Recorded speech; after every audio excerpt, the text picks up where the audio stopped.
ఒకప్పుడు ఆకాశంలో ఒక పక్షి ఎగురుతూ ఉంది. దారిలో దానికి ఒక గ్రద్ద కలిసింది. గ్రద్ద ఆ పక్షిని తినడానికి వెంటపడింది. పక్షి తనను వదిలిపెట్టమని ప్రాణం కోసం గ్రద్దని వేడుకుంది, కాని గ్రద్ద దయ చూపడానికి సిద్ధపడలేదు.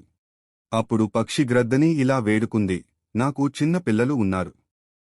వాటిని పెంచడానికి నేను జీవించి ఉండాలి. అప్పుడు గ్రద్ద పక్షికి ఒక షరతు పెట్టింది, నాతో పోటీపడు, నన్ను నువ్వు ఓడిస్తే నీ ప్రాణాలను విడిచిపెడతాను, నిన్ను వదిలేస్తాను. పందెంలో తనను ఓడించడం పక్షికి అసాధ్యమని గ్రద్దకు తెలుసు, అందుకే అంత కష్టమైన షరతు పెట్టింది. ఈ పందానికి ఒప్పుకోవడం తప్ప పక్షికి మరో మార్గం లేదు. పందెంలో గ్రద్దను ఓడించడం అసాధ్యమని పక్షికి తెలుసు, అయినప్పటికీ పందానికి ఒప్పుకుంది. కాని పందెం ముగిసే వరకు తనను చంపకూడదని గ్రద్దకు షరతు పెట్టింది. గ్రద్ద దానికి అంగీకరించింది. పందెం ప్రారంభమైంది. వెంటనే పక్షి గ్రద్ద తలపైకి ఎక్కి అక్కడ కూర్చుంది. గ్రద్ద పందెం చివరికి చేరుకున్న వెంటనే పక్షి గబుక్కున ఎగురుకుంటూ ముగింపు రేఖ దాటి పందెం గెలిచింది.